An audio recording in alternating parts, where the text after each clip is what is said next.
आज देश राष्ट्रपिता महात्मा गांधी की पुण्यतिथि मना रहा है। पूरा देश अपने बापू को याद कर नमन कर रहा है। वहीं इस मौके पर देश भर के गणमान्य लोग बापू को श्रद्धांजलि दे रहे हैं। राष्ट्रपति रामनाथ कोविंद और प्रधानमंत्री नरेंद्र मोदी राजघाट पर जाकर राष्ट्रपिता को श्रद्धांजलि दी। राष्ट्रपति रामनाथ कोविंद और पीएम नरेंद्र मोदी ने राजघाट पर बापू की समाधि पर माल्यार्पण किया। वहीं श्रद्धांजलि देने से पहले पीएम मोदी ने ट्वीट करते हुए कहा कि बापू की पुण्यतिथि पर उन्हें याद कर रहा हूं। उनके आदर्श विचारों को और अधिक लोकप्रिय बनाने का हमारा सामूहिक प्रयास है।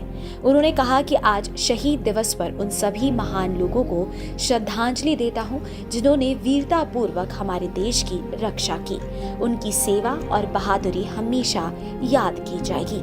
साथ ही प्रधानमंत्री नरेंद्र मोदी ने इस साल के अपने मासिक रेडियो कार्यक्रम मन की बात के पहले एपिसोड के संबोधन की शुरुआत महात्मा गांधी को नमन करते हुए की। आज हमारे पूज्य बापू महात्मा गांधी जी की पुण्यतिथि भी है। 30 जनवरी का ये दिन हमें बापू की शिक्षाओं की याद दिलाता है। इसके साथ ही कांग्रेस नेता राहुल गांधी ने भी महात्मा गांधी की पुण्यतिथि पर उन्हें राजघाट पर श्रद्धांजलि देकर नमन किया। वहीं केंद्रीय गृह मंत्री अमित शाह ने भी महात्मा गांधी को श्रद्धांजलि दी और इस मौके पर उन्होंने अहमदाबाद में साबरमती रिवर फ्रंट पर महात्मा गांधी से संबंधित भित्ति चित्र का अनावरण भी किया। आज राष्ट्रपिता महात्मा गांधी की 74वीं पुण्यतिथि पर पूरा देश उन्हें याद कर रहा है। आज के दिन को शहीद दिवस के तौर पर मनाया जाता है क्योंकि आज ही के दिन महात्मा गांधी की 1948 में नाथूराम गोडसे ने गोली मारकर हत्या कर दी थी। लेकिन बापू के आदर्श और अहिंसा का पाठ कभी नहीं मिटने वाला।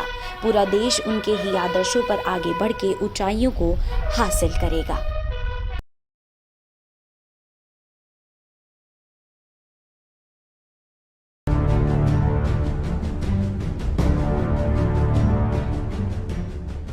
देश में आज कोरोना संकट के 2 साल पूरे हो गए। 30 जनवरी 2020 को ही इस महामारी का केरल में पहला मामला सामने आया था। इन 2 सालों में साल 2021 में कोरोना के डेल्टा वेरिएंट ने सबसे ज्यादा तबाही मचाई और इस दौरान कई लोगों की जान चली गई। वहीं अब ओमिक्रॉन वेरिएंट का कहर जारी है। आंकड़ों के मुताबिक देश में अब तक ओमिक्रॉन संक्रमितों की संख्या 20,000 को पार कर गई है। वहीं दूसरी ओर देश में कोरोना एक बार फिर से खतरनाक होता जा रहा है। लगातार दूसरे दिन लगभग 900 लोगों की मौत हो गई है। स्वास्थ्य मंत्रालय द्वारा जारी किए गए ताजा आंकड़ों के मुताबिक बीते 24 घंटों में कोरोना के 2,34,000 से ज्यादा मामले सामने आए और 893 लोगों की मौत हो गई।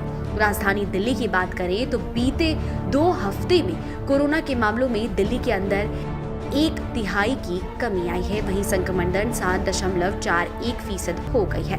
दिल्ली में शनिवार को 4,483 मामले सामने आए थे और 28 लोगों की मौत हुई थी। जहां एक और देश में कोरोना की रफ्तार में थोड़ी कमी देखी जा रही है तो वहीं दक्षिण भारत के राज्यों ने चिंता बढ़ा रखी है। केरल में शनिवार को कोरोना के नए 50,812 मामलों ने टेंशन बढ़ा दी है, जिसकी वजह से केरल सरकार ने राज्य में रविवार को लॉकडाउन की घोषणा कर दी है। वहीं कर्नाटक दूसरे नंबर पर है। यहाँ शनिवार को कोरोना वायरस के 33,000 से ज्यादा नए मामले सामने आए। उधर महाराष्ट्र में कोरोना संक्रमण में बीते 24 घंटे में 27,000 से ज्यादा नए केसेस मिले। इसके अलावा तमिलनाडु में 24,000 से ज्यादा केस दर्ज किए गए और 46 मरीजों की मौत हो गई।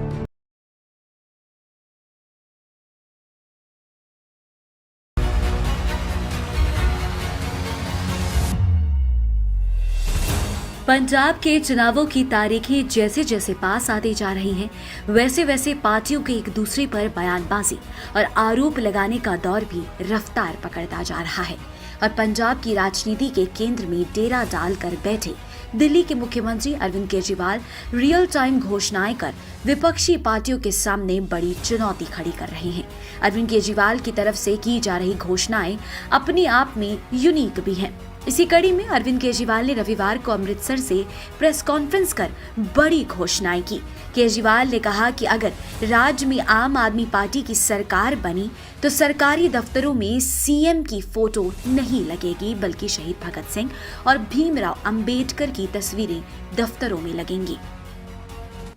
आज हम ये ऐलान करते हैं कि पंजाब में सरकार बनने के बाद पंजाब सरकार के किसी भी दफ्तर में सीएम की या किसी भी नेता की फोटो नहीं लगाई जाएगी, बाबा साहब अम्बेडकर और शहीद आज़म भगत सिंह की तस्वीर पंजाब सरकार के हर दफ्तर के अंदर लगाई जाएगी, ताकि उनको देख के हम लोग, हमारी पीढ़ी, आने वाली पीढ़ी प्रेरणा ले सकें। जितनी बार हम उनको देखेंगे उनके संघर्ष हमें याद आएगा, उनकी कुर्बानी याद आएगी और उनके विचार याद आएंगे। तो दिल्ली सरकार, मैंने ऐलान किया था कि दिल्ली सरकार बाबा साहब अम्बेडकर और शहीद आज़म भगत सिंह के विचारों पे चलेगी। पंजाब सरकार भी शहीद आज़म भगत सिंह और बाबा साहब अम्बेडकर के विचारों पे चलेगी। वहीं इस दौरान केजरीवाल ने नवजोत सिंह सिद्धू और बिक्रम सिंह मजीठिया को भी निशाने पर लिया। केजरीवाल ने कहा कि सिद्धू ना तो किसी से मिलते हैं और ना ही किसी का फोन उठाते हैं। मजीठिया सिर्फ सिद्धू को हराने अमृतसर आए हैं। इन दोनों नेताओं को विकास से कोई लेना देना नहीं है। अमृतसर ईस्ट से नवजोत सिंह सिद्धू और मजीठिया दोनों लड़ रहे हैं और दोनों एक दूसरे पे गालियां दे रहे हैं, एक दूसरे को गाली गलौज कर रहे हैं, गंदी गंदी गालियां दे रहे हैं, जिसमें जनता के जो मुद्दे हैं वो दबते जा रहे हैं। जनता के मुद्दों की कोई बात नहीं कर रहा। हमारा भी यही कहना है कि ये दोनों एक तरह से बहुत बड़े पॉलिटिकल हाथी हैं जिनके पैरों के नीचे जनता कुचल जाती है। सिद्धू साहब तो कई साल हो गए उनको एमएलए बने हुए। लोग बताते हैं कि फोन करो तो फोन नहीं उठाते, मिलने जाओ तो मिलते नहीं हैं, अपने हल्के के लिए कभी कुछ किया नहीं है। तो ये जो महिला है हमारी डॉक्टर जीवन ज्योत, ये आम महिला है, इसके पास लोग जाया करेंगे तो ये मिलेगी। इसको रात को 2 बजे भी बुलाएंगे तो ये उठ के आपके सुख दुख में काम आएगी। मजीठिया हैं वो, बस मैं तो इसको हराना है। अरे हराना है, जनता का क्या, तुम आपस में लड़ोगे, उनका कोई लेना देना नहीं अमृतसर ईस्ट से मजीठिया का, वो केवल नवजोत सिंह सिद्धू को हराने आए हैं। वहीं देश में हाल फिलहाल में अगर कोई सबसे बड़े मुद्दे में रहा है तो वो है धर्म परिवर्तन। कई नेता इस पर कुछ भी बोलने से कतराते हैं, लेकिन केजरीवाल ने धर्म परिवर्तन को लेकर बड़ा बयान दिया है। केजरीवाल ने कहा है कि जबरन धर्मांतरण के खिलाफ एक कानून निश्चित रूप से बनाया जाना चाहिए। डरा कर किया गया धर्मांतरण गलत है। किसी भी व्यक्ति को कौन से धर्म में मानेगा, जिस धर्म में पैदा हुआ उस धर्म को मानेंगे, किसी और धर्म, ये सबका अपना निजी मामला है। इसमें हस्तक्षेप देने का किसी को अधिकार नहीं है। आप इस भगवान को मानते हो, आप उस भगवान को मानते हो, आप इस धर्म में विश्वास रखना चाहते हो, आप दूसरे धर्म में जाना चाहते हो, ये सबका निजी मामला है।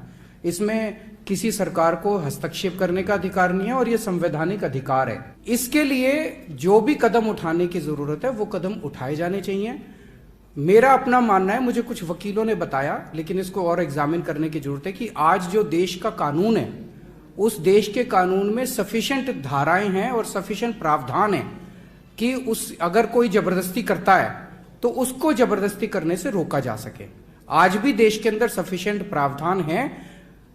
नया कानून बनाने की जो बात है, ये जो कर रहे हैं ये लोग, ये पॉलिटिकल इशू है।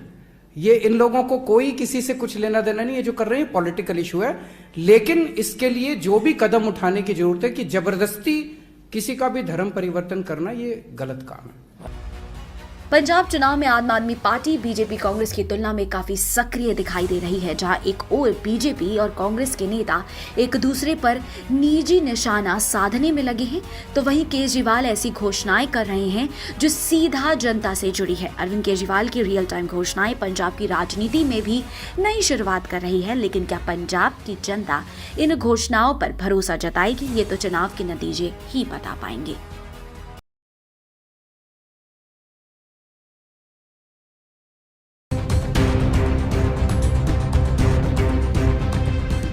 जम्मू कश्मीर में भारतीय सेना को उनके आतंक के मिशन में एक और बड़ी सफलता मिली है।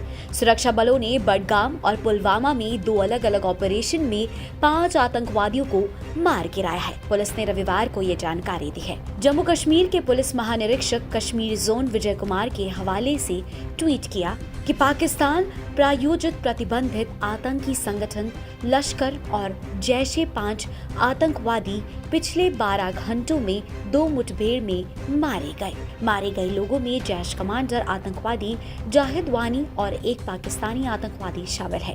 हमारे लिए ये बड़ी सफलता है। वहीं मारे गए आतंकियों के पास से भारी मात्रा में हथियार और गोला बारूद और अन्य आपत्तिजनक सामग्रियां बरामद हुई हैं।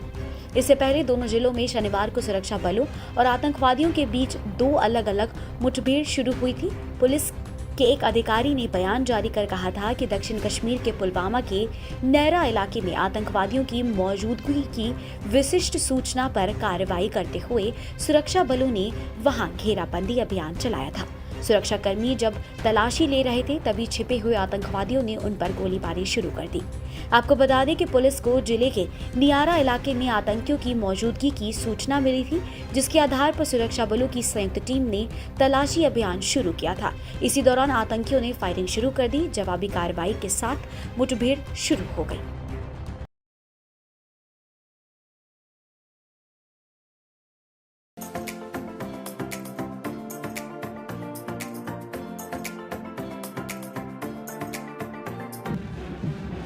बीटिंग रिट्रीट के साथ आज 73वें गणतंत्र दिवस समारोह का समापन हो गया।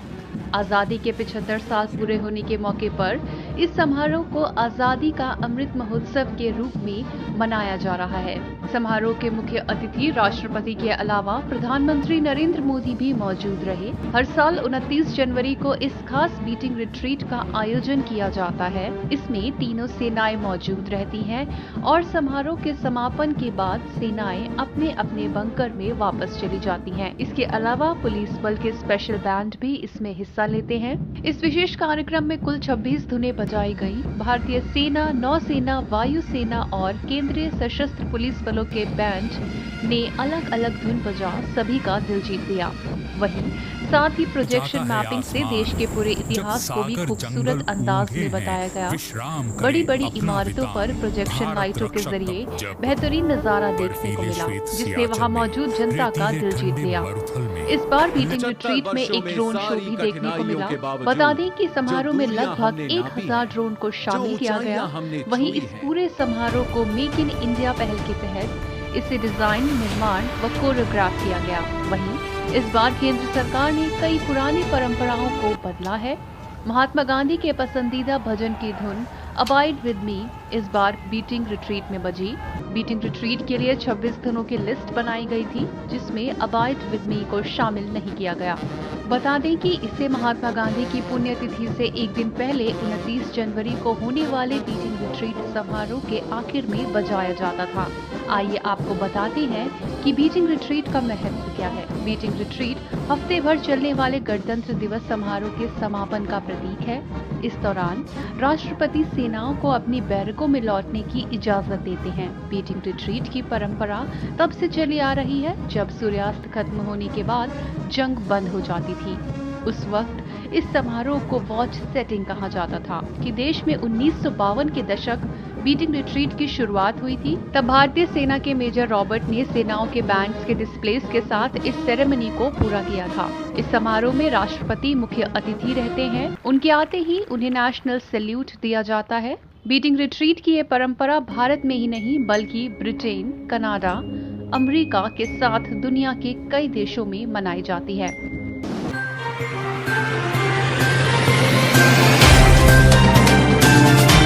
Subscribe now and press the bell icon. Never miss an update.